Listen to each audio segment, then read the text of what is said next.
الله بالخير يا جماعة الخير. الرجال من المريخ والنساء من الزهرة أحد أكثر كتب العالم مبيعاً. جراي يقول بنفسه بالمقابلة هذه إنه أكثر كتاب انباع في تاريخ أمريكا، وأقدر أصدق هذا الشيء لأنه كتاب فندمنتال أساسي، وكتاب فعلاً يعتبر مرجع حق العلاقات، وعدل وايد علاقات وصلح وايد بيوت. مقابلة حصرية مع مؤلف هذا الكتاب جراي بتنسيق فيجور أصدقائنا، شركة جميلة مختصة في التدريب، هم وكلاء جراي في الشرق الأوسط. ربطني مع سليمان عرب مؤسس هذه المؤسسة علاقة وطيدة، فقدرنا من خلاله نوصل حق جراي ونسوي معاه مقابلة حلوة عن طريق الإنترنت والأثير. حضروها ما يقارب 900 شخص. اليوم نعرض لكم إياها موجودة هني معاكم عشان تشوفونها وتكون مرجع. جراي فجر مفاجآت عملاقة في هذه المقابلة. أعطاك 3 جمل تستعملهم في أي خلاف مع زوجتك تحل الخلاف على طول، وأعطاك 3 طرق الرجال شلون يفكر إذا استعملتيهم ما راح تحوتش مشكلة مع زوجك في حياتك. الموضوع كله في هذه المقابلة وفي التطبيق. أتمنى لكم مشاهدة ممتعة وفائدة كثيرة. أهلا وسهلا ومرحبا. Welcome all our beautiful guests. I have a special guy here with me, Mr. John. Hello, it's a pleasure to be with you again. How are you doing, Mr. John? I'm very good. Excited. I see a lot of books behind you. I'm assuming a lot of them are your writings. That's correct. I've done about 26. MashaAllah, MashaAllah. That's amazing. And I'm really happy that we're hosting you tonight. I'm really eager to get to know you first as a person, if you mind. And then we will go to the intelligence and we will learn all about gender intelligence, how to be effective, how to communicate effectively, all of that. First of all, what time is it in your time zone? It's 11 o'clock in the morning. I've had a good morning. I just spent a couple hours teaching online and now I'm with you. Amazing, amazing, amazing. Guys, I think the chat bubble is open. If you would love to say hi to Dr. John, that would be also amazing. Help me here introduce him and make him feel welcome, because you are now in our region and you know about us a little bit. We're very hospitable and we love our guests. We really enjoy hosting you and happy to have you here with us. Thank you. Thank you. Allow me to start by saying thank you. Thank you for all the amazing work you are doing, for all the amazing books that have. Men from Mars, Women from Venus was one of the first books I've read in my life when I was maybe a teenager, 13 or 14, and definitely affected my communication skills with the other gender, and I understood more about myself. But if I want to ask you, how did it all start? How did it, with you? How did this inspiration came to you, if you might tell us? It was quite surprising. As a young teenager, I was a regular kid, and then it was the day of in the 60s, the rock and roll, and the Beatles said, if you want to get high without taking drugs, because I wasn't into taking drugs, you could learn to meditate and pray. So I went to India with their teacher and I learned to meditate, and I became very spiritual. I became a monk. And then my brother was bipolar. He had a psychological problem and my meditation teaching him did not work. So I went to California to study psychology to help my brother and become a counselor. And when I became a counselor, I realized as a counselor, women had the same complaints. They all had the same complaints. It's like they're married to the same man. And my own wife had the same complaints about me. So I thought, okay, what is this?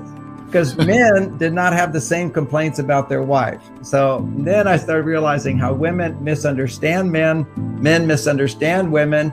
And as a counselor, I became so successful long before the book. Everybody wanted to come to me because without having to change who you are, a few new insights about how men and women are different, you could make a relationship better very quickly. It doesn't solve all problems, but it can solve so many if we have better communication based upon a new way of understanding our partners. And that gave birth to the book, Men Are From Mars, Women Are From Venus, that continues to help so many people around the world. We'll definitely go to the book and we'll go to the name. And how did you come up with the name? But before we go there, I understood now that you were a counselor and you saw a lot of men who have the same complaint about women and women who have the same complaint about men. But what is it? Why do we have this problem as a species? Why don't we just communicate naturally and organically? Okay, well, prior to the modern era, and many people even today, it's common sense that men and women are different. And in the past, women and men lived in different worlds. So women did women's things, men did men's things. And today, men and women are connected much more than ever before. So literally, it's like we're dancing closer than ever before. And it's easier to step on each other's feet. We have to learn new dance steps if men and women are going to work together in the workplace, and if men and women are going to have new expectations of better intimacy at home. So the world changed, and we have to change our relationship skills with a deeper understanding of how men and women are. At the same time, in the universities in America, which influenced the world quite a bit, the feminists came along and said that in order for us to become harmonious, we should realize we're all the same. And they still teach that, but we're not the same. And as part of diversity is we have to recognize every culture is unique and different. We need to respect differences. But as you say, why is there so much conflict between men and women, particularly between the people you love the most? That's the ironic thing.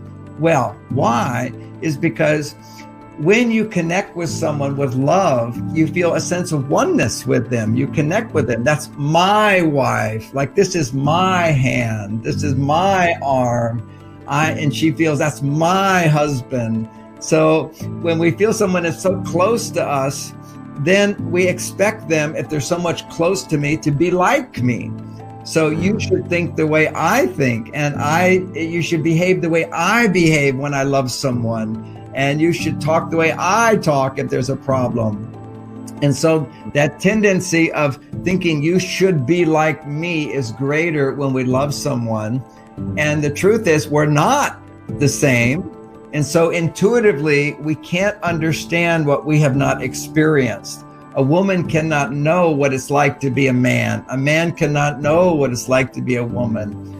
Intuitively, you have to have that experience. So what I do is help people understand many times how they're misinterpreting their partner's behaviors. Lovely. What about, Mr. John, if I would ask you, what would be the top 3 takeaways you would give us, that we can take and digest and act accordingly now?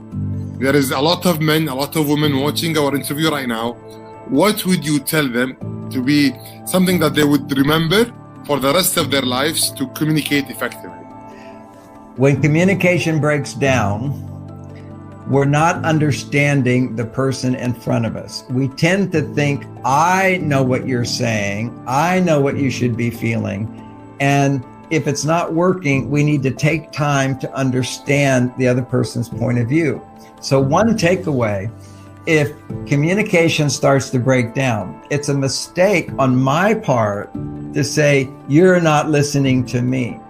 If I want you to listen or understand me, I need to first understand you. I can't expect others to do for me what I'm not willing to do for them. And if I blame you, then communication breaks down. So one is we need to listen more to where somebody is coming from and see the validity of their experience. It doesn't mean it's right. It means it's I understand why you feel the way you feel. So that's the first one, listening. Now, when it comes to listening, the takeaway is that men and women are different. And women have a greater need to feel you understand what I'm going through. Men have a greater need to feel that you appreciate what I think. So if a takeaway here is, if your man is talking, you say occasionally, you say to him, if it's true, what a good idea. Another thing you say to him is, that makes sense. You can watch how a man will shift if he's talking and you say, what a good idea, or that's so helpful, or you're right. You're right. You mean if your husband is talking, validate him. Yes, and that's how to validate him. Okay. The way you validate him is that makes sense, or what a good idea, or you're right, or that's so helpful. These are just statements that women will often feel, but they don't say it. They don't say it. Now, what can a man do when it comes to communication? The important thing is to hold back from trying to get to the point. You see, we tend to like our fast cars, our Ferraris, you see, I've been there. Everybody's got these fancy fast cars. You want to take off. I have a fancy fast car too. And it's just a need for speed. Men want to get to the point, it's like a competition, get there first. That makes us successful in the world.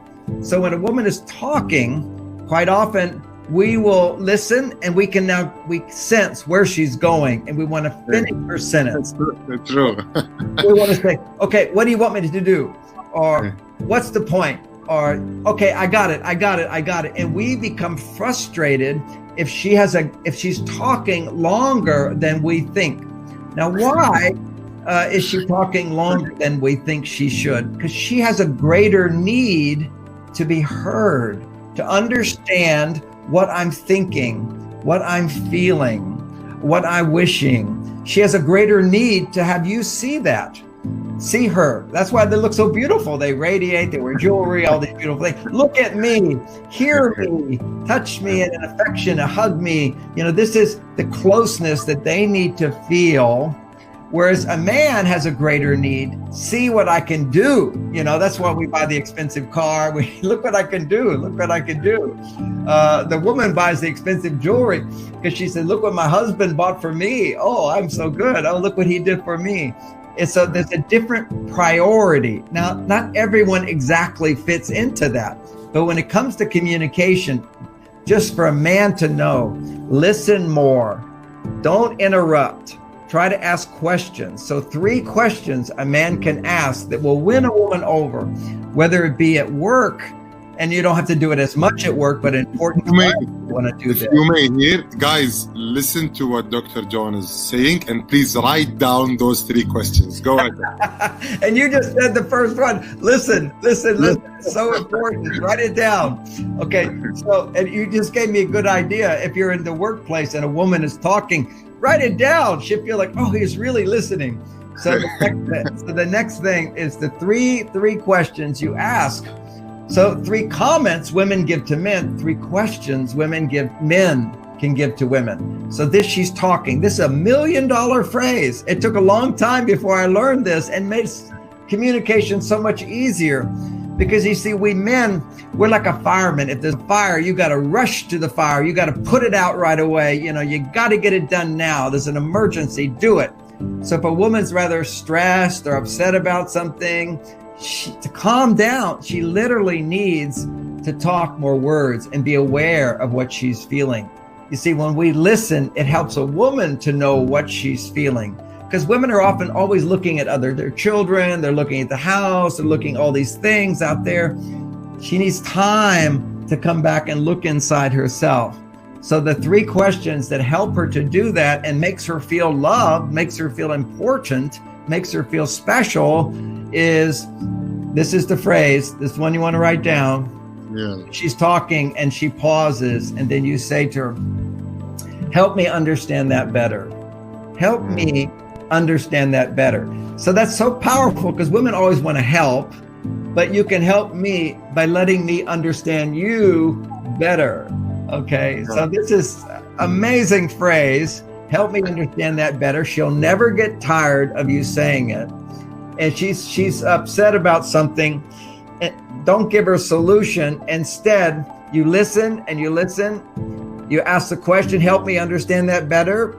There's a pause and you just show some interest and you say, well, tell me more. And that's the opposite of what any man will instinctively do. Because we want it to be done, be finished. Okay, why talking so much? I don't understand. And often women, they don't understand why men talk so much about what we do. Oh, look what I did. Look what I did. You know, some women who are more negative inside, they always judge. He's so egotistical, always talking about what he can do and what he did and why he's right. That's because that's what men need the most, is for you to see what we do, what we say, we think, the results that we can produce. Whereas for women, they have that side too, but more important is to see what she feels, what she thinks. Now here's the magic thing. You say, help me understand that better.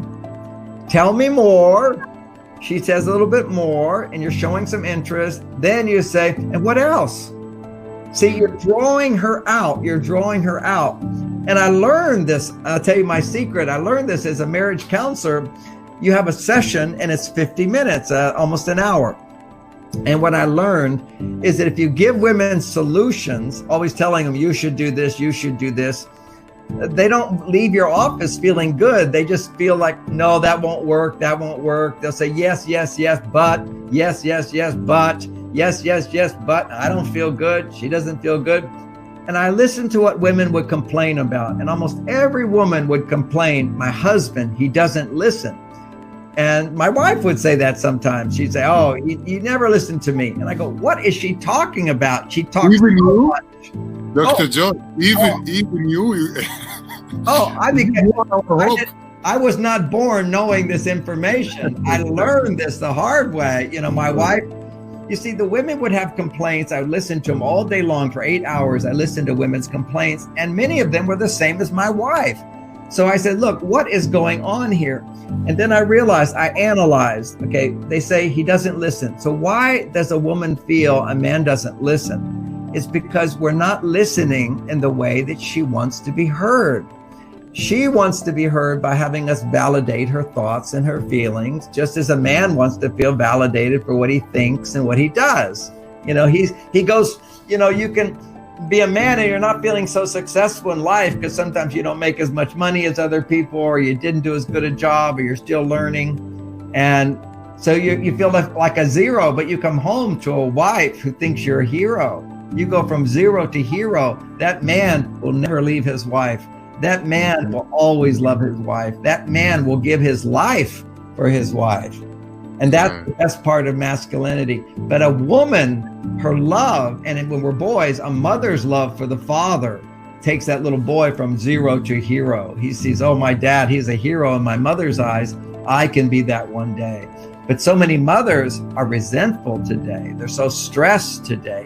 They don't look at their husbands that way. They can't find that part of them because they're stressed. And what I found is the way women cope with stress is if they can talk about how they feel, and no one interrupts them, but feels what they feel. Now, why did we not learn this a long time ago? Because as a man, my job was not to help my wife cope with stress. My job was to help her cope with the number one stress in the traditional world, which is women needed men to make money. If I could make money, a wife was happy. But in our modern world where women can make money on their own, suddenly, what's so important about me making money? And even if she's not making money on her own, just that she could make money on her own, or if she got a divorce, she would get money for the divorce. You know, so many reasons women no longer need men like they used to be good providers. What do women need today? Well, what I found is that once a woman feels more independent, then her emotions become stronger. And if her emotions become stronger and she's not with women all day, but she's working at work all day where there's men around, you can't just be emotional and get paid. So in the old days, you go down and be in the river and you'd be washing clothes with all the other women, and everybody be up complaining about their husbands or expressing their feelings and unhappy. And then they'd all laugh because once they get their emotions out, they feel closer, they feel better. You can't do that in the workplace. That's not appropriate. Workplace is not to just freely express how you feel and whatever thing. You got to get the job done. You have to sacrifice. You have to prioritize the results. Get it done. It's not about you. The workplace is about the client. It's about serving. But in a personal relationship, a woman wants to come back and say, well, what about me?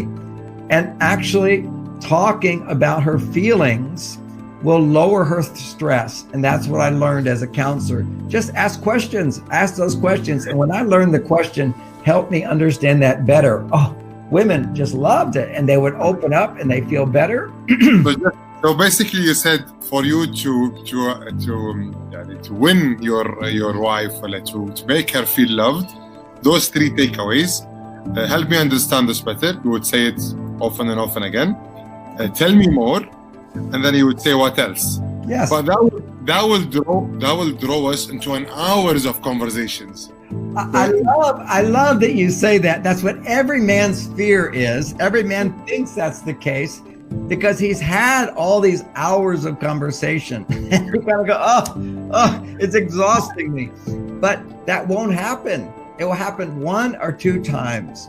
You see, what happens generally is a woman will start to open up and start to share what's going on. If you haven't done it, if this is the first time, she's got a lot to tell you, okay? So you got to make up her past time.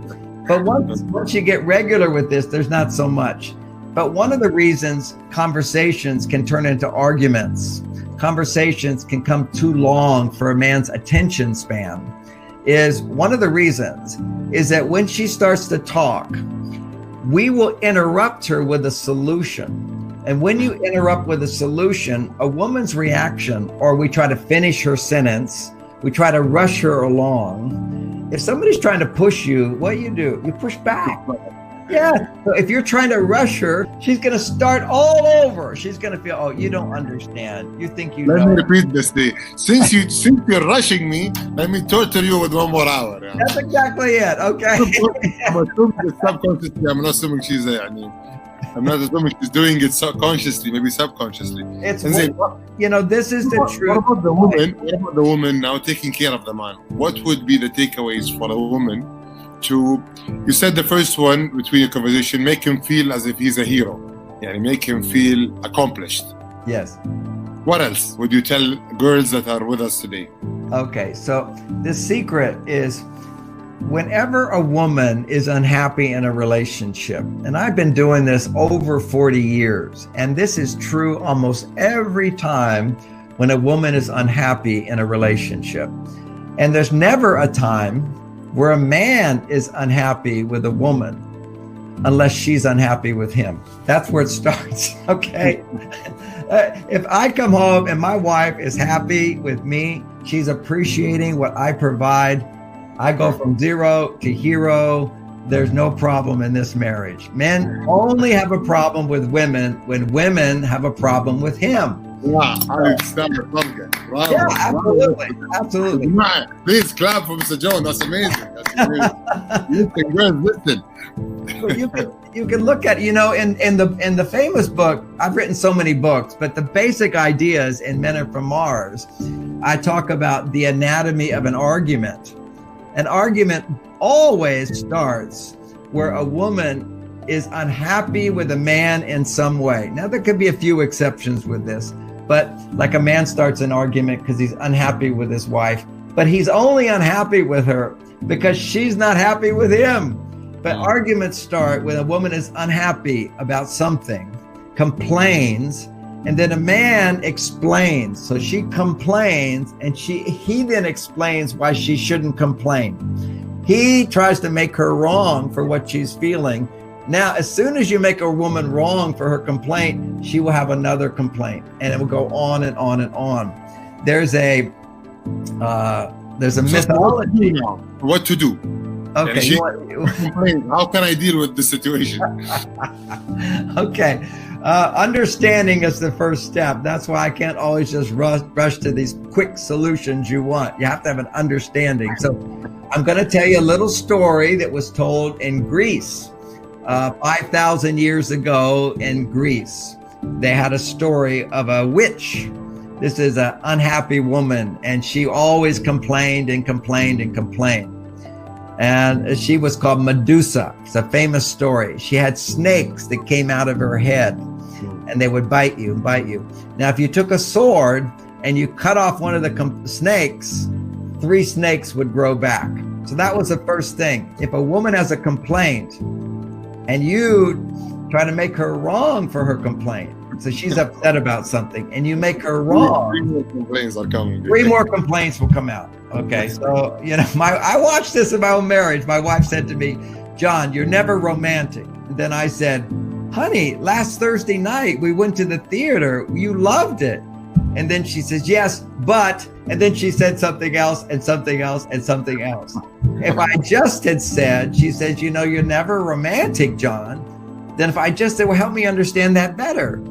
She would have said, well, you didn't do this, but I know you didn't do this and I feel this, but we did have the party. We did go to that show on Thursday. So that was really nice. And now her mood has changed. Give her time to work through what she's upset about and she'll feel good again. So don't hit her complaint with your complaint. That's what I used to do and I stopped doing. And that she would say, you know, John, you never turn the lights out in the living room. I have to pick up after you all the time. And then I would say, what are you talking about? I turn the lights out all the time when you leave them on. And, you know, you say you have to pick up for me. I picked up for you the other day. You were so messy. Now that's called ping pong. She hits the ball, I hit the ball back, ping pong, back and forth. 3 hours. And 3 hours went back for your life. That's right. That's right. And men, you have the power to stop that. You don't have to tell her she's wrong. Don't complain against the complaint. Take time, a little bit of time, and it doesn't have to take long. Help me understand that better. Well, what's going on inside of you? Well, what else? Because see, when you say what else, the subject changes. Women can get stuck on one thing. That's why you say, well, what else? And help me understand better. It helps them look inside. And when they look inside, what they start to find is all these gems, all these gold about the good things about you, the good things about you, and their mood changes. You know, sometimes like when I didn't have a lot of financial prosperity in my life, I would start to think, oh, I have this bill and I have this bill and I have to pay this and I have to pay this. That's looking at the negative. And then so I would look at the negative and then I would go over to the other side and look at the positive. How much money do I make? And how much money do I make? And how much money do I make? And that I can pay those bills. And then I would feel good. Well, women are like this. They need to express sort of their complaints. Then there's a love guarantee, men. If I told you, if you don't try to solve her problem, if you don't complain back, there's a love guarantee. There's a gold star you will get. You will go from 0, which is when she's complaining, it seems like you're a nobody. But if you don't resist it, you will become a hero. You will get a love guarantee if you do this. But you don't get it right away. You have to earn it. And you earn it by not getting upset at her, not getting mad at her. So she complains. So as soon as she complains, you tell her, tell me more, help me understand this better, and then boom, it's done. That would be ideal. You can't always do that because we're not perfect men. She has a complaint. You do is don't speak right away. That's the first thing. Because sometimes she has a complaint, you just want to throw a big complaint on her. It feels so unfair. What, you calling me a 0? I'm a hero. So you get defensive. If that happens, then what you can do is you can look at her and not say anything and then make a face like you're thinking about, okay, I'm taking it in, you're taking it in. So you're listening, you're thinking about it. Don't say anything, you're listening. And then you say, I hear you. That's it.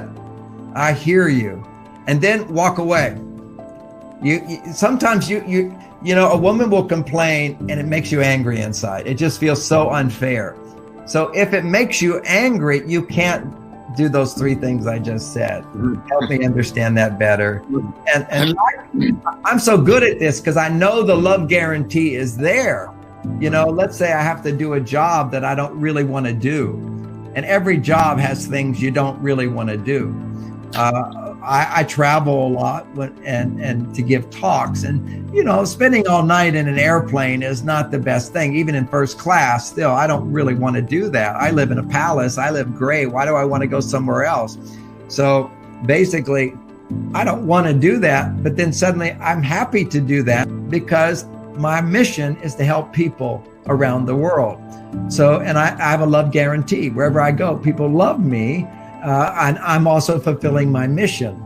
So if a man knows the outcome is something I really want, then I can put up with what's uncomfortable, what's not ideal, but I don't want. Yeah, every man doesn't want to hear your wife complaining. Of course we don't. And women should listen to that and realize that you don't ever have to complain. This is an old-fashioned, terrible form of communication called complaining. Behind every complaint is actually a wish. It's a preference, okay? Let's say my wife's complaining, you never notice me at all. Then I just feel like a zero. I've been just judged, criticized, punished, withheld love, not appreciated. It just pushes him down. Rather than push him down, if you want more women, build him up. So how does that look? You never do this. You don't do that. There's no point in ever saying that. It doesn't work. What works is to recognize, why am I complaining? I have a request. If my complaint is you don't notice me, my request is I'd like you to notice me. I'd like you to see me. If the complaint is you're not romantic, I'd like you to be more romantic. And that's an abstract term. I'd like you to give me more compliments. I'd like you to be more affectionate with me. I'd like you to be kind and gentle to me. You're saying for women, instead of complaining, tell him exactly what you want. Yes. Tell him clearly, fluidly. What if they can't? What if they want you to be romantic, but they don't want to tell you to be romantic, Because if they tell you to be romantic, you will spoil the romantic feeling. I told you to do that. You're not genuine enough. How do you deal with that? Women need to deal with that. That's a mistake. That's a mistake. Now, I'll give you an example. First of all, you have to understand a woman, okay? But then you have to ask for what you want. If I'm giving a talk and I'm talking to 1,000 people and I finish my talk, what feels really good to me is when everybody applauds and they stand up. That's called standing ovation. I love standing ovation. Now, I know how to get a standing ovation. I can get one. I can say certain things. I can drop certain hints. I can set it up. And I can even say, and if you love what I'm saying, and you want women and you want the men to listen, and men, you want women to listen, stand up and let them know. And then they all give me a standing ovation. I know how to get one. But if I give a talk and I don't do anything to get it other than to do my very best, and I get a standing ovation, it does feel better. And that's, every man can relate to that. Well, now I'll go over to a woman. If she has to ask for it, it doesn't feel as good, but it's still good enough. And if he does it automatically, it feels better. But we have to start with where men are and start with where a woman is. So what you do is if he's not being as affectionate as you want, affection is a form of romance, planning dates, you have to tell him what to do. Don't be romantic. A man doesn't know what you mean then. What does it mean? Talk about the moon? Take you on a boat ride? How many days do we have to go on the boat? Be specific. Okay, this is what I'd like you to do. And then when he does it, he is being romantic. So women can ask for what they want. And certainly it'd be nicer if men could be mind readers and know everything you want. But let me tell you, women, how difficult you make it for a man, and you could make it easier. A man will say to you, honey, what do you want to do tonight? And she'll say, I don't know. That's not true. So let us know. And here, please tell us. Now, since we mentioned romance, I want to focus on how to create some romance.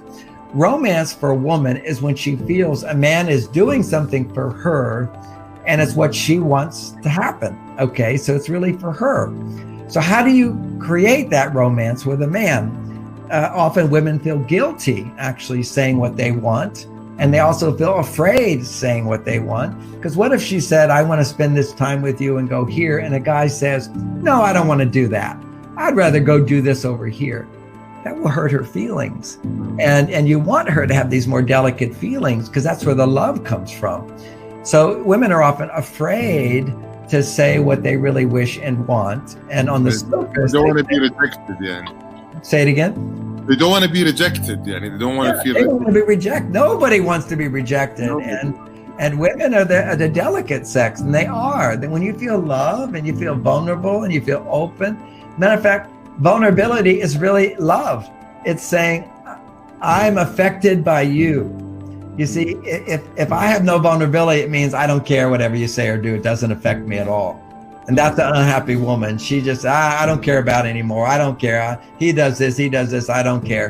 And then what man's ever going to do anything for you? Because men need to feel appreciated when they do something. And if you feel my partner can affect me, then if they do the right thing, you feel a lot of love. But if they do the wrong thing, then you feel disappointment, or you feel angry, or you feel complaining, and you want to change him. Well, that's where you need to notice, if I have these feelings, they're my feelings, I need to let them go, then understand the problem is he doesn't know better. So I need to give him guidance, and I need to give him guidance in a way that doesn't say I'm his mother, or it doesn't say I'm his boss, but I need to give him guidance. And how do you do that? We come back to the basis of what a complaint is. Don't need to complain. Instead, you make a request. Now, how do you make the request for the best result, the most romantic result? I'll tell you, this is an amazing technique I developed. A week in advance, women, you go to your partner and you say, honey, next weekend, there are 3 things I'd like to do. Would you pick one of them and surprise me tomorrow with what you decide, and then I'll be ready and prepared next week? Now, if she does that, then he gets a love guarantee that if I pick one of those things, I get credit for it, 1. 2, if I pick one of those things, my wife's going to be really happy and feel loved. Now, what man doesn't want to do that? And so you pick it, and the woman gets to feel that she's not telling him what to do. She's just giving him options, and he gets to feel he's the hero. Look what I did. And so when we let's say my wife, you deserve a stand ovation. That's amazing, guys. That's amazing. That's very deep and very true and very golden. Yani, I believe you've developed this from more than 40 years of doing this. So yes, yani, yes. Girls, please listen. So what advice do you give to a guy like me who's 33 and still single? Okay. So personally, I believe the best time to get married is between 28 and 33. Okay. So that's the best time to get married. That's, we look in science of the brain development. The brain actually doesn't develop. This part of the brain in the front is the part of us that can control our emotions. This is self-reflection. You see, we have conditioned automatic reactions. People get angry, they get upset, and then whatever. They have no control. But it's only till you're about 28 years old that your brain develops this part where you're able to self-reflect. Sun just came out, so it got very bright. This part of the brain, you're able to self-reflect. And when you can self-reflect, you can now start to control your emotions. So now you're a mature man. You heard my ideas and you go, I can do it. Then once you have that control, then when you're relating to a woman, you need to get clear messages from a woman that you can make her happy. The thing that keeps men from making a commitment is we don't have the confidence that we have the power to sustain a woman's happiness. Maybe a man doesn't see his mother happy, and so he doesn't get the message that a man can make a woman happy. He doesn't have the knowledge that a happy woman will sometimes be unhappy, and he has the power to be patient, ask the questions, help me understand that better, do little things that will make her happy. Often men feel I have to do big things to make a woman happy, but you can't do big things every day. And there's always another man over there who can do bigger things, okay? So how do you become like a hero? You're the guy. Is when you recognize one of the best techniques of men are from Mars, women are from Venus, is the understanding that for women, little things make a big difference. I can make $1 million and she's going to be happy. I can make $100,000 and she can be just as happy. I can also make $1 million and my wife can be unhappy, and I can make $100,000 and a wife can be just as unhappy. So money doesn't make a woman happy unless she needs it, and then it can, like you need food, whatever, you feel happy. But more money doesn't necessarily make her more happy. And many times it's a frustration for men when they feel like, look what I can provide for her. And then a woman goes through her wave where she doesn't feel happy. And you feel like she's the wrong woman, as opposed to understanding women are like waves, regardless of whether you're making millions of dollars or regular income. Your woman will go up and down, and then you lose confidence if you don't know you have the power to bring a woman back up. She automatically goes back up, but if you practice helping understand that better, and then you add to that little things, what you'll see is that little things can open her heart huge. And then the pressure on you to make a woman happy goes away, and you begin to experience that every woman is like this. They have waves, and you begin to experience that your job is not to make a woman happy. That's her job. And women can discover that if you don't keep trying to make her happy. Little things can help her to be happy. And when she's happy, my job is to make her happier. And that's through intimacy, the intimacy that a couple shares together that they don't share with anybody else. You can go from feeling good to feeling great. And that's the really be going from zero to hero. And that's the physical intimacy that we can share with our partners. And if you can get a woman, recognize she will have her waves, then you will have trust that you will always be married to a happy woman who sometimes is not happy, sometimes is dramatic, sometimes is a little trouble, but you're the man, you can handle it, and you have these new skills. So this right now, 33, you put these skills into practice, you will gain confidence that you have the power, and then you'll be able to make a commitment. Amazing. The name, Men from Mars, Women from Venus. How did you came up with this genius name? It did take off, didn't it? Well, I'm a big believer in prayer. Okay, so I was teaching Men from Mars, Women from Venus. The ideas I was teaching as men, women, and relationships. I even have a book before I wrote Men from Mars. It's called Men, Women, and Relationships, because that's what I talk about. But at the time, so many people in America were like, what are you talking about? Men and women are different. They're all the same. You're a sexist, you just want to push women down, you're just defending men. So I had to lighten up my talks. And most people were open to my ideas, but there'll always be some people, they just want to fight you and resist you and be negative, get angry, and they would disturb my talks and so forth. And I wanted to make it easy for everybody. And I knew if I could be playful with it and give examples and also have fun with it, be light about it, that would work. And I needed some kind of title for my message that would lighten it up. And I prayed for 2 years. Okay, I said, give me a hook. I need something. And then it happened. There was a movie in 1983, and it was called E.T., Extraterrestrial. It was very, very popular. Everybody saw it in America. And little E.T. was this cute little person from another planet, and the kids were feeding it cookies or like a candy. And I said, and I wanted to make the point to the women. I said, I was going to say, now, women, imagine your husband's E.T., this little creature in the movie. You wouldn't presume to know what's best for him. Maybe he really needs those little candies, and that's what his brain needs. And that was the case in the movie. But I couldn't even finish the point. It was an audience, mostly women. And I said, just imagine your husband's E.T. And as soon as I said that, I couldn't finish the point. All the women started laughing. They thought it was the funniest thing ever.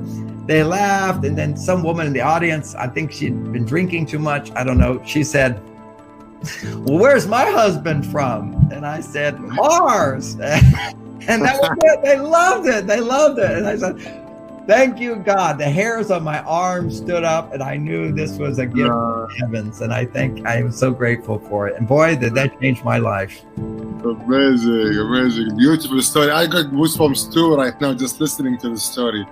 Thank you for sharing this. And you in the beginning of our conversation, you said you meditate. Do you still meditate, Dr. John? Well, my meditation is like a prayer. but it's a meditative prayer. Meditation is you can focus on one thing, and what I focus on is the God. And I open myself up and I receive the energy. I feel the energy coming into my body, and then I feel it filling me up as light, and then I radiate it out to all the people, particularly people who are reading my books. They have a relationship with me. If I'm more connected to them, so then I send them love and light. And then I think of people in the world who are in pain, and I send energy of comforting and soothing energy. And that I can do during this pandemic, COVID. I have extra time at home. I spend hours doing it. I spent 2 hours today doing it. It's a beautiful. If you can explain a little bit, is it similar to Raja Yoga, something close to that? You're the light, you're the soul, you're connected to God. Is that type, or what is it exactly? Can you take us through the process of your meditation? Oh, okay. If you'd like to do that, you can all feel it with me. If you're in a, let's see, if you were wanting to learn tennis and you just read it from a book, it's going to be hard to learn to play tennis. But if you actually just play tennis with a professional, your game will improve immediately. We learn by absorbing. And so I will now share with you my experience. You have your own. And I'm going to do my little prayer. You start with the prayer. Now, my prayer is, it could be any prayer. Okay, whatever prayer that you're used to, particularly something you learned as a child, is good too, because it's already ingrained in your mind. It's an effortless prayer. And then you do the technique. Okay, so my prayer is, dear God, I open your heart, my heart to you. Please come, fill me with your love and your light. Now, as I'm doing that, my hands are up in the air a little bit, and I'm feeling my hands and my fingertips. They're starting to tingle. And then I say, use this water. I'll do this I always have something around me that's natural. I use this fire, use the sun, I use the earth, use this music. I could be using this prayer as well. This mantra, that's also a form of meditation where you repeat something over and over and over. Okay, use this to send your love and light. And right now, using this, send the energy of your love and light. Now, the energy you feel now, as I'm saying that, you'll feel more tingling, more energy in your fingertips. And then activate my fingertips to receive the energy. So why fingertips? They're easy to feel because that's how we normally feel. And then I'll activate my whole body, activate my arms to feel the energy in my chest and my heart, to feel the energy in my belly, my legs, my feet. And I'll go up my spine into my mind, my brain. So now I'm vibrating with the energy. Now, one of the great teachers, one of the great scientists say that Tesla, who invented electricity and all of the ability to use electricity and so forth, later the Tesla car. But Tesla, the great inventor, he said that advanced science will always be frequency, energy, and vibration. And that's what we just did, is we use a frequency. The frequency is the water, the frequency of the sun, the frequency of fire, the frequency of space. You can do that. The frequency of the earth, crystal, the gold, diamonds. Use these crystals. Use this. Using this, send the energy. Activate my body to receive the energy is the vibration. That's why royalty always has jewels around them. They're pure vibrations and frequencies. They hold us in a high state. Now, using these frequencies, now you're consciously using it to receive the energy. So now I'm feeling energy flowing in through my fingertips, flowing into my body, and flowing from all sides into my body. So that's the beginning of my meditation. Now you feel the energy. Could you feel a little energy? Can you sense that? Yes. I felt my heart, my arms with you, and then my belly, my heart. Yes, so beautiful. And when I was in Egypt as a young man, I studied doing Muslim prayer. And it's this, you have the water, and you're using the water and you're praying to God. So that's beautiful. And just be aware of your fingertips as you bow down. I pray to you. I open my heart to you. I surrender to you. I call on you, come, let me feel your energy using this water. You know, when I go to Egypt, I go to the ancient bathing ghats. You know, they had the holy temples of the ancient, thousands of years ago. They have the holy water. You'd actually bathe in the water. I spend a couple hours every day in the bathtub where I do this meditation because the water is so pure. Swimming pools and so forth, nature, trees. I go into the forest. I call using the trees, send the energy to me. So anyway, so that's the first step, is feeling the energy, setting the intention, your relationship with the divine. Next, what you do is you purify. So using, let's say water, using this water, take away any blocked energy in my body, and I send energy out. And that's the energy of negative emotion. So I take away, if there's pain in your body, that's tension, take away the blocked energy, let it flow out. So now I can let energy flow out of me that's stuck. See, all negativity is really blocked divine energy, but we hold it back. We don't express the love, it gets stuck and we feel tension. So I let go. So I do a reflection of something that's bothering me and I say, take it away, take it away. And I feel the energy flowing out. So first I feel the energy flowing in, then the energy flowing out. Now I do them both together. And now as I'm sending energy out, energy's coming in. Now, see, you have to be sending energy out, energy's coming in. That's like emptying out your closet so you can buy new clothes and more clothes come in. So you're sending energy out to let energy come in. And you send the energy out through the arms as well? Yes, that's the whole body. But it's see, part of it is just to create that sense of energy going out. So it's like, if you were standing in a shower, you could feel the water coming off your fingertips.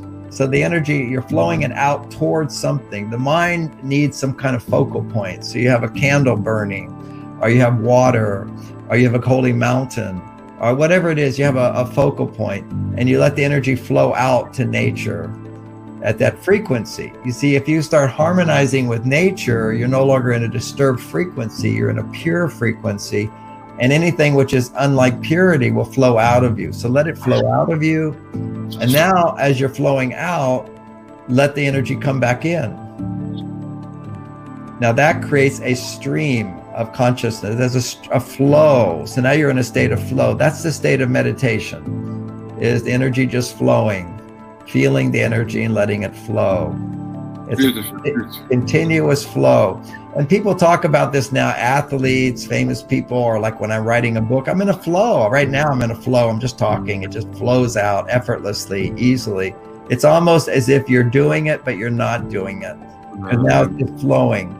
Once it's flowing in, now you can bring the energy up to the heart and let it flow out. And this is unconditional giving. This is like, imagine you have billions of dollars in your bank account. You never worry about receiving because it's always coming into you. So what do you want to do? How do you feel rich? How do you feel abundant? You use that money to help people. So now that's where you send your energy out to the world. You radiate from your heart, and through your hands, light pours out of you, radiating to the people you care about. And so that's where you pray for others.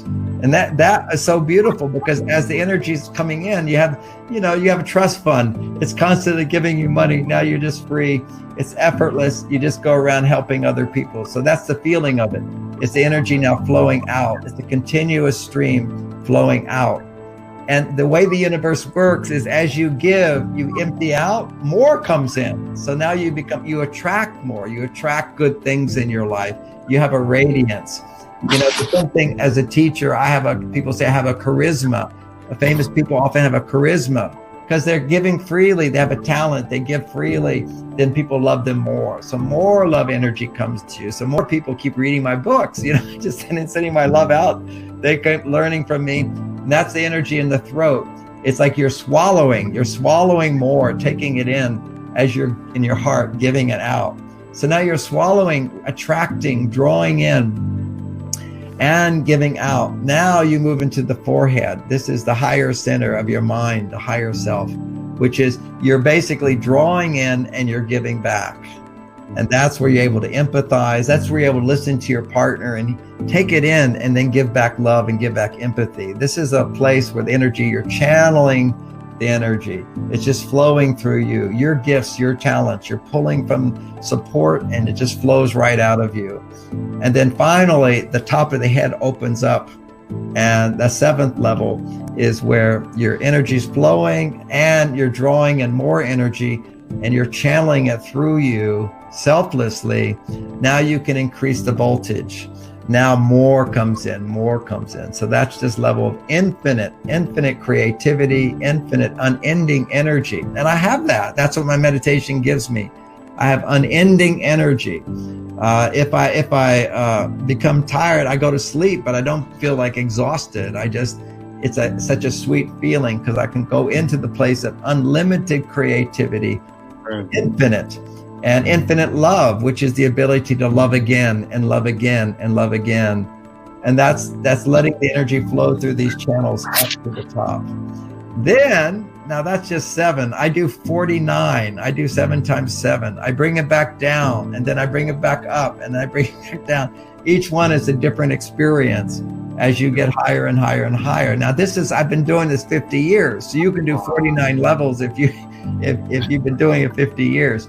All you really need for good meditation is the first 3. You pray and you receive the energy, the grace is coming to you. You take out the negativity, and now positivity streams into you. And then your heart begins to open and you freely give. No one controls you. You have an abundance that unfolds, that expresses, that radiates, that nourishes and supports others. And then you come back to being your normal self and you have more to give. Okay. Dr. John, I love this. Actually, the question, and why did I focus on meditation? I've noticed all the great gurus, all the amazing billionaires, all the successful people that change the world, they do meditate. Yes.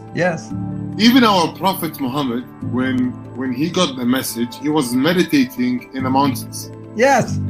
You know? So meditation, and that's what made me start meditation 4 years ago. So meditation, Ijma'a, is not a religion. Meditation is not against Islam or against Christianity. You can be a perfect Muslim and you meditate. You can be a perfect Christian, perfect Jew and you meditate. It has nothing to do with religion. It's only connection with the divine. احنا بالعربي نسميها خشوع.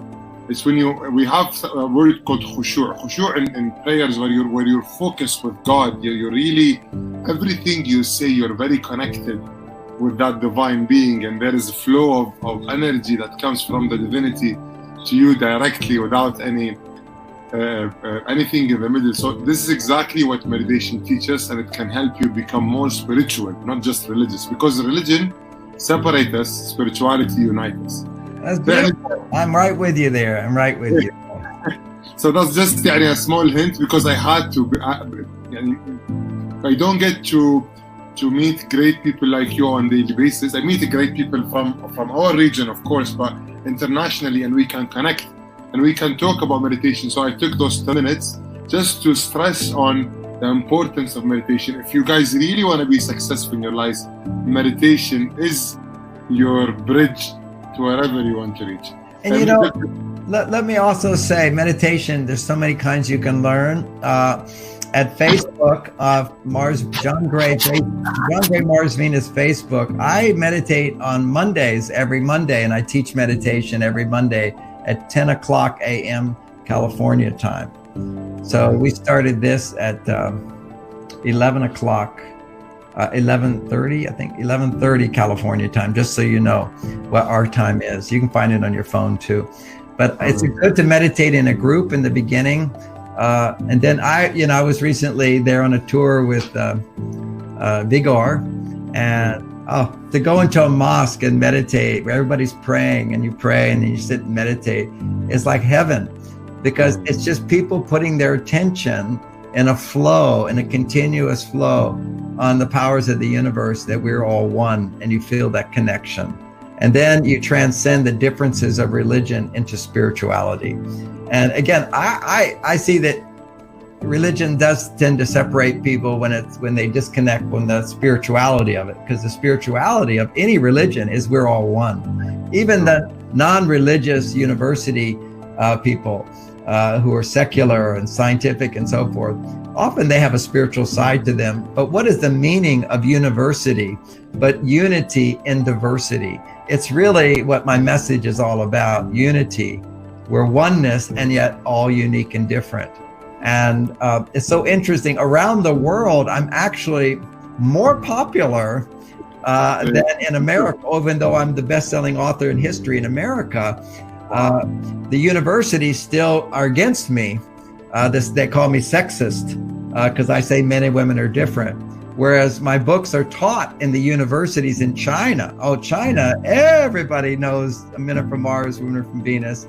It's taught in the universities. All the counselors are taught this. You know, I speak to tens of thousands of people there because they don't have a culture that's trying to say that men and women are the same. And their culture, because recently they have more freedom. Allow me here to ask you two questions. I mean, we're running out of time. Yes. I'll focus on you. Yeah. So this question is, I have to ask it. How do you feel when you are the best author in America? How does it really make you feel knowing that your books have changed so many lives? I don't feel anything. I don't have insecure. Well, what feelings change all the time, but I only feel like this enormously best-selling author when somebody says to me, I read your book and it changed my life. And that moment is where I feel it the most. Now, if I go back 25 years ago, I know how I felt. It'd be like an Olympic athlete standing on that up there and everybody's looking at you and you're holding your gold medal. But that's then, that's not now. Now I'm a happy, fulfilled person standing on the foundation of that in the other books I've written. But where I really feel it is when somebody says, I read your book and it changed my life. There's just, that's that moment where you go from zero to hero. You feel I've made a significant effect on someone. I had that question because I really wanted to know just how you feel. Yeah. Men from Mars in the workplace.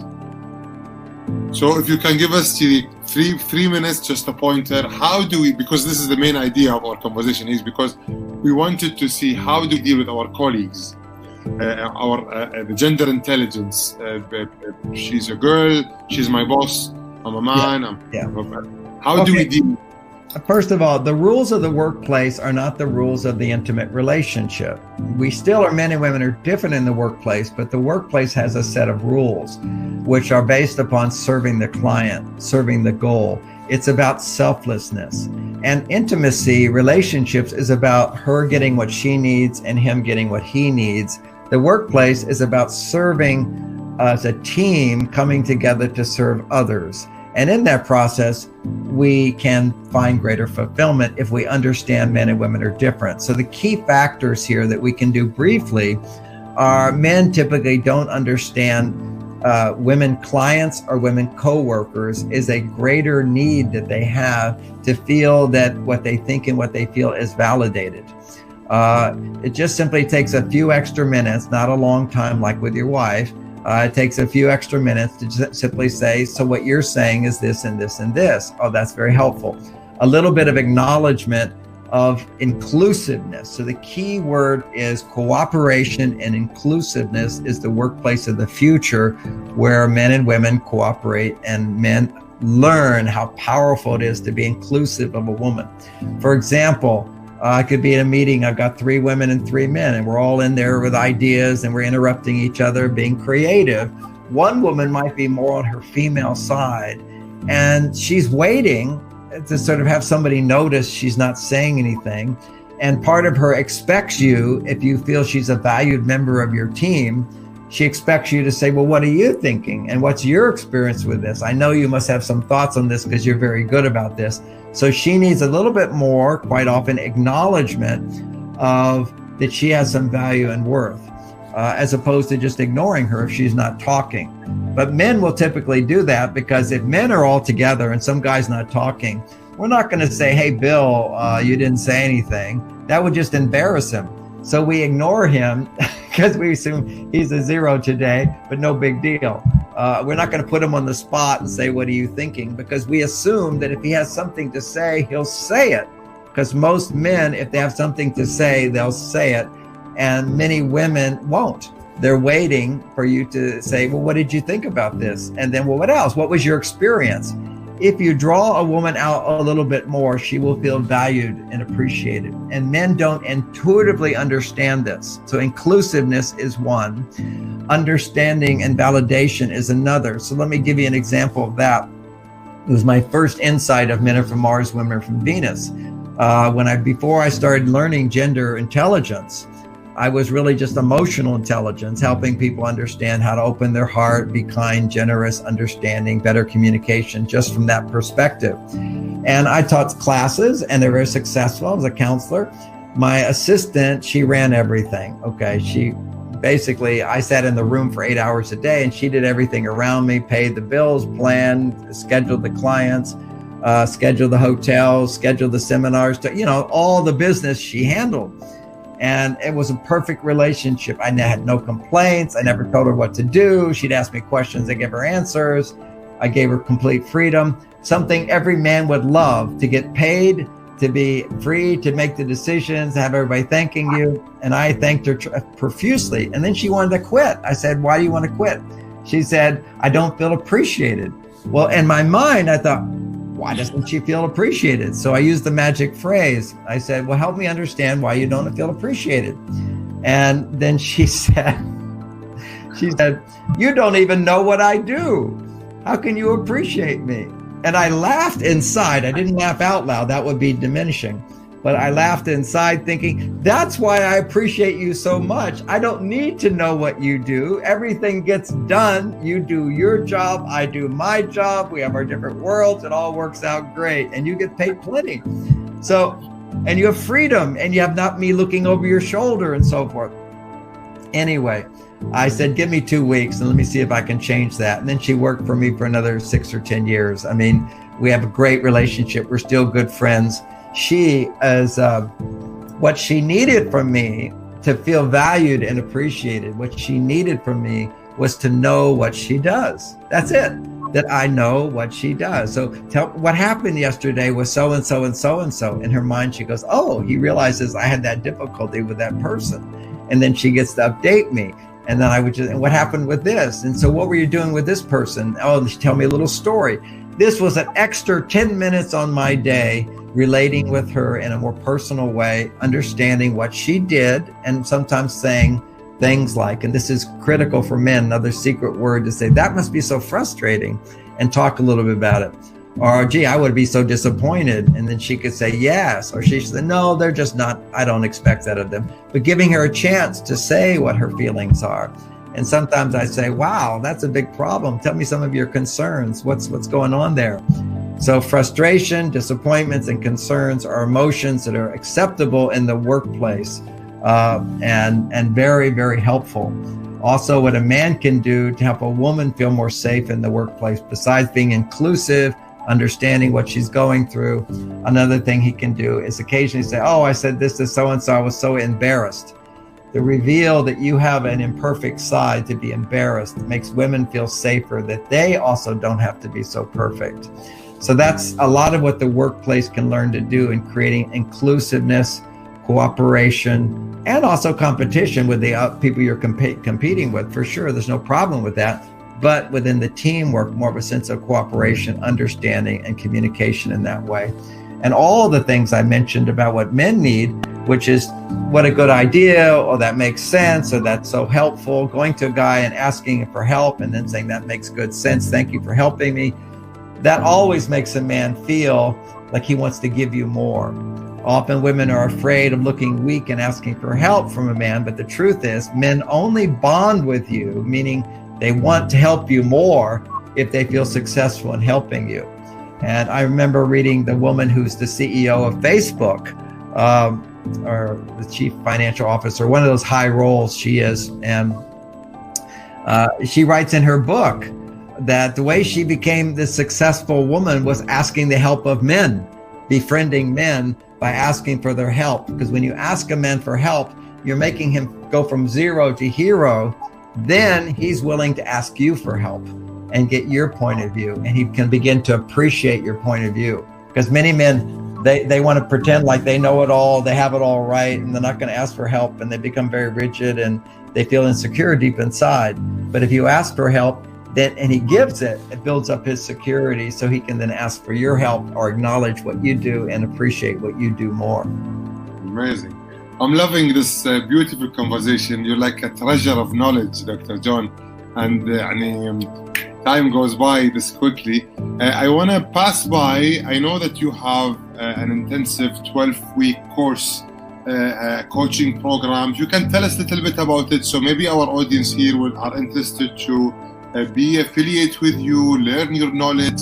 And I was telling them in one of the videos I made announcing this conversation with you, is that I think if you are suffering in your relationship and you really want to work on it, I think this program will help you fix your relationship on a deeper level. And by helping others, you're helping yourself as well. So I believe in knowledge like this will really transform your life. Do you mind telling us a little bit about your program and how can we... Yes. We have hundreds of coaches around the world, and they've taken this 12-week training program. And some of them do it professionally. They make a living at it. And many of them just did it because they want to really integrate the information so they can apply it in their own relationships or in the workplace. Because we're constantly dealing with what's unique about coaching, the Mars-Venus coaching system, is an understanding of how to coach a woman, how to coach a man. And when you're coaching a woman, what you're coaching her on is how to get what she needs from men. So you're learning that yourself if you're a woman. And if you're a man, you're coaching a man, you're teaching him how to most effectively achieve his goals, but also how to relate to the opposite sex if you're dealing with relationship coaching.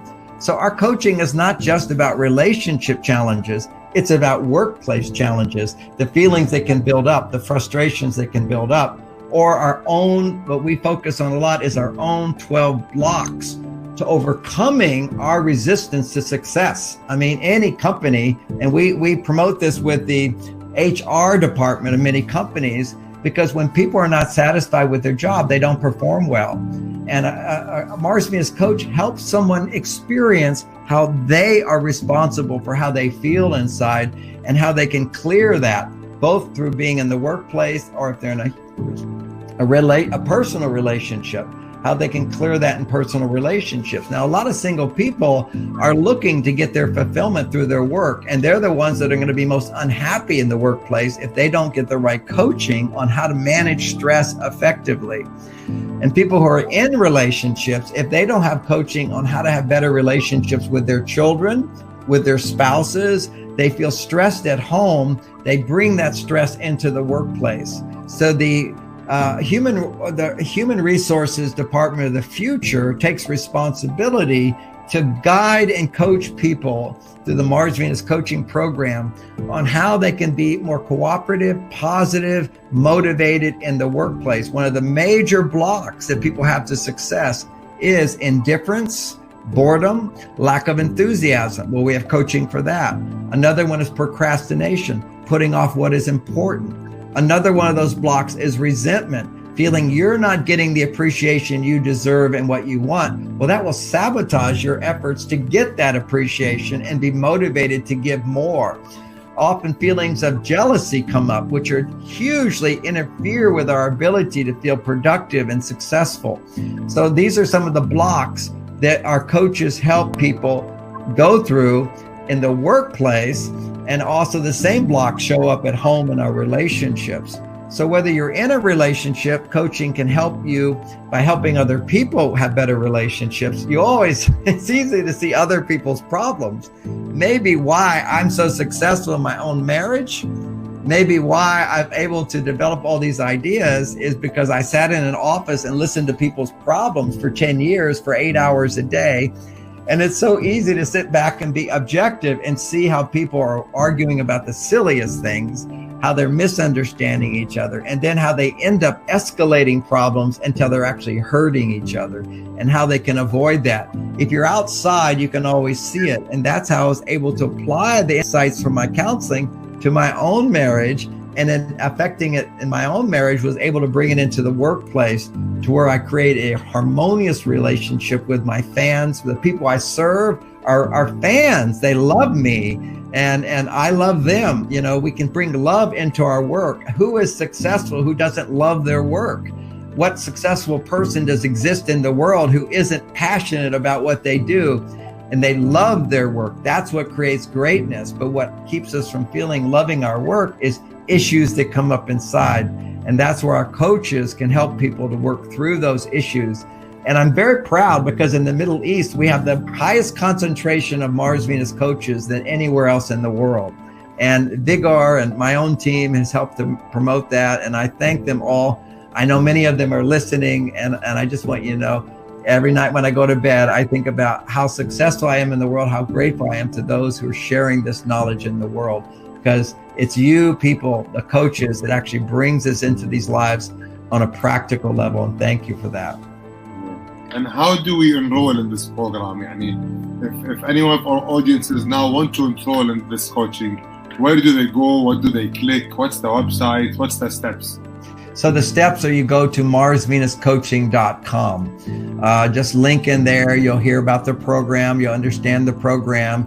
And you can then sign up there. And you can ask any questions you want. Rich is our CEO of that company. He's amazing. He's been doing this for, I think, 15 years. And everybody raves about him. If I was a jealous person, I'd be jealous that everybody thinks he's so great. but he gives his heart and soul every day to those people. And what I do is I'm a major part of the teaching. We have online courses where my talks are there. And you don't have to come to America now to learn. You can learn it all online. And all the classes that I taught, they're all videoed. You get them in a certain order. You get taught. Rich coaches you. It's a very profound program. And everybody loves it. And you get certified. You can say you're a Mars Venus coach as well. Human resources departments. You can have your people take the coaching program, become coaches. They learn to be better. Or you have some of your employees who are human resource people learn to do it. And then they'll be better coaches as well. Add it to their already resources. Dr. John, you're a beautiful soul, and I can feel your vibrations across the ether of the internet coming here to my heart in Kuwait. If you would love to end this beautiful discussion with a message, let it be, imagine if this message will be a sentence or a message that we will remember for the rest of our lives. Because I don't know if we will ever meet again, Dr. John, but I wish we will. But imagine if we won't. What would be the one sentence, one message, one advice, one idea we would save and remember the rest of our lives? That we are never alone. That we are needed in this world. That lies within all of our hearts is greatness. And it's through love of ourselves and others and overcoming the obstacles to love that we can grow in that love, and our greatness will appear. It will manifest through us and sometimes surprise us. We all have it, and we all deserve to have the love that we need. Let's find it. Thank you very much. So much love. Thank you very much, Dr. John, for all this beautiful advices, beautiful energy, all this time. Anything you want to end with? Another thing I would like to say, which may be a little less personal, but life has challenges. And when we overcome those challenges with love and with forgiveness, a part of us emerges, which is bringing more light into the world. And for other people that don't have the resources that we have, it makes it a little easier for them, because on some level, we are all connected. We're all connected. So if I can overcome the challenges in my life, just that, I'm bringing more light and love into my family, into my community, into my tribe, into my people. It's spreading, it spreads. So whether you see you're making a difference outside your home or not, every time you overcome that feeling of resentment or anger or indifference, mistrust, betrayal, and you find a better part of you that can forgive and to love and to give more. You're not just giving to your family and your children, you're bringing light into this world at a time of great darkness, a time where we needed the most, where there's trouble in many, many places. There's darkness, confusion, there's pain, there's war. And what can we do when we feel powerless?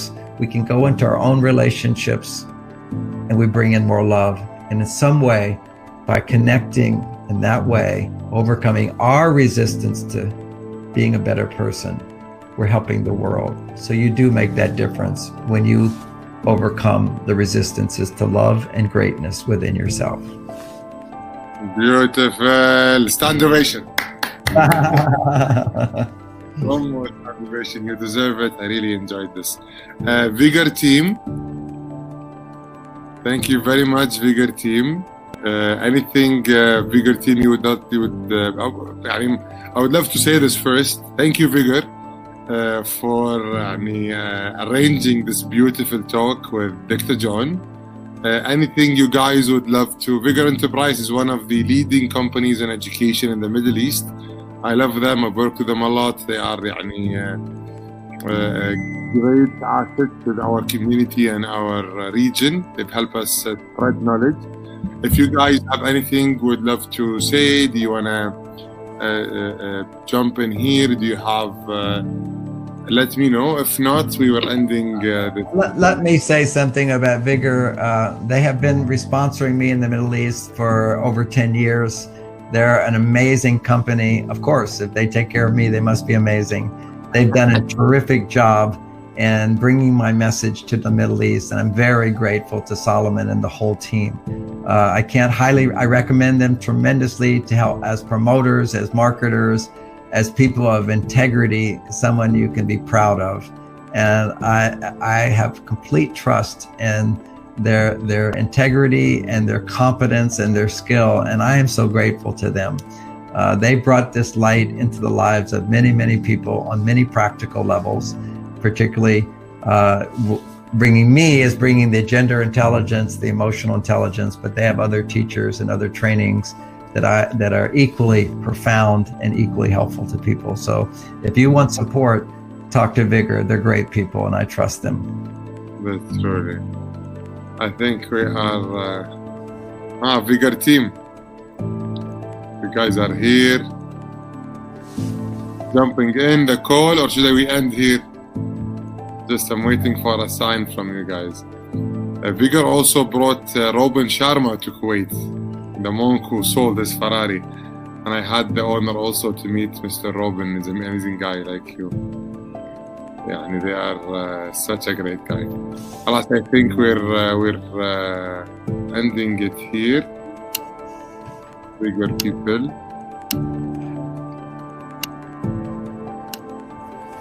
Let me just text them so I'm sure that we are on.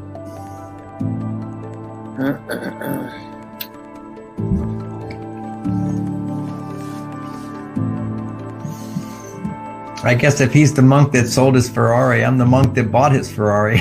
I have 3 cars, 2 convertibles. I love driving. Nice. I think part of being a spiritual... You drive a Ferrari, Mr. John? I used to have a Ferrari, now I have a Bentley. I have the Bentley convertible. Nice. That's a beautiful car. Yeah. I drive also a Maserati convertible, and it's such a pleasure driving those sport cars. Absolutely.